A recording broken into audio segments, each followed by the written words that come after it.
Assalamualaikum warahmatullahi wabarakatuh. Selamat pagi anak-anak. Bagaimana kabarnya? Semoga selalu sehat dan semangat ya, walaupun kita masih belajar dari rumah. Pada pertemuan kali ini, berjumpa lagi dengan Bu Yuyun. Materi Akida Akhlak kelas 6 semester ganjil, iman kepada Qada dan Qadar. Adapun kompetensi dasarnya, menganalisis iman kepada Qada dan Qadar Allah SWT. Sedangkan tujuan pembelajarannya, yang pertama, memahami hikmah beriman kepada Qada dan Qadar Allah SWT. Yang kedua, menyajikan contoh Qada dan Qadar dalam kehidupan sehari-hari. Nah, apa yang dinamakan dengan Qada dan Qadar? Kalian harus bisa membedakan antara Qada dan Qadar. Qada adalah ketentuan Allah terhadap makhluknya sejak zaman azali. Jadi zaman azali adalah zaman sebelum alam atau jagat raya ini diciptakan. Sedangkan Qadar adalah ketentuan atau ketetapan Allah terhadap makhluknya setelah makhluknya berusaha dan juga berdoa. Iman kepada Qada dan Qadar merupakan rukun iman yang keenam. Nah, Qada dan Qadar ini sering dikenal dengan istilah takdir. Takdir dibedakan menjadi dua macam, yaitu takdir mubrom dan takdir mu'alaq. Apa yang dinamakan dengan takdir mubrom? Takdir mubrom adalah takdir Allah yang tidak dapat diubah dan pasti terjadi pada makhluknya. Sedangkan takdir mu'alaq adalah takdir yang dapat diubah dengan jalan berusaha atau ikhtiar.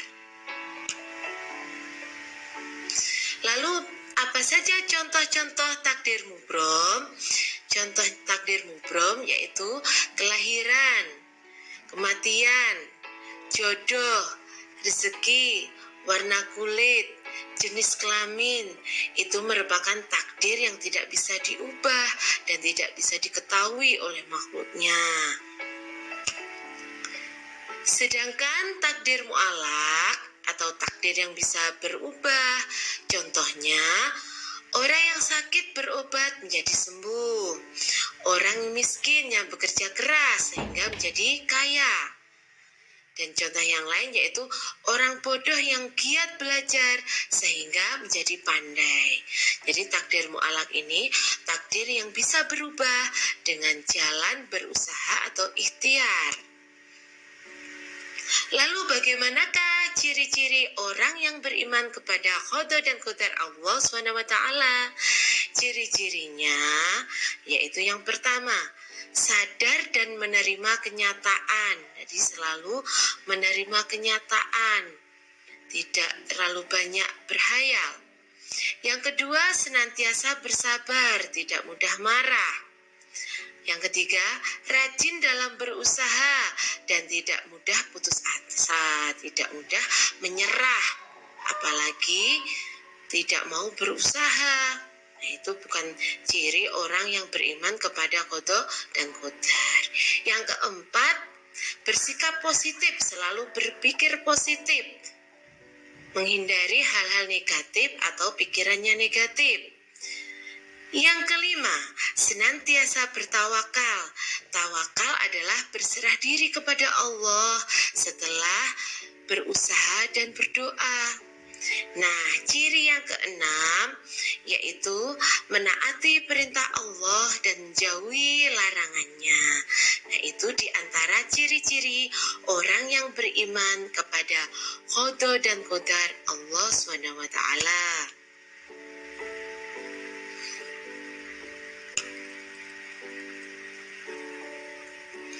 Lalu bagaimanakah hikmah beriman kepada Qada dan Qadar? Hikmah beriman kepada Qada dan Qadar Allah, yang pertama, menjadikan manusia tidak mudah putus asa, tidak mudah menyerah, tidak mudah patah semangat. Hikmah yang kedua adalah dapat bersemangat dalam berikhtiar atau berusaha, selalu giat berusaha, pantang menyerah. Yang ketiga hikmahnya adalah meningkatkan iman dan takwa. Orang yang beriman kepada qada dan qadar selalu meningkat keimanannya dan ketakwaannya kepada Allah. Hikmah yang keempat, dapat menghilangkan perasaan dan sikap takabur. Takabur itu sikap sombong, ya. Jangan sampai melakukan sikap takabur, karena sikap takabur adalah sikap yang tidak disukai oleh Allah. Kemudian hikmah yang kelima adalah hati menjadi tenang dan tentram. Jadi tidak ada perasaan was-was, tidak ada perasaan khawatir dan sebagainya. Nah, demikian tadi penjelasan materi iman kepada qada dan qadar. Semoga anak-anak bisa menerima dengan baik. Terima kasih dan semangat belajar ya. Jangan lupa terus belajar dan sampai ketemu di pembelajaran selanjutnya. Saya akhiri, Assalamualaikum warahmatullahi wabarakatuh.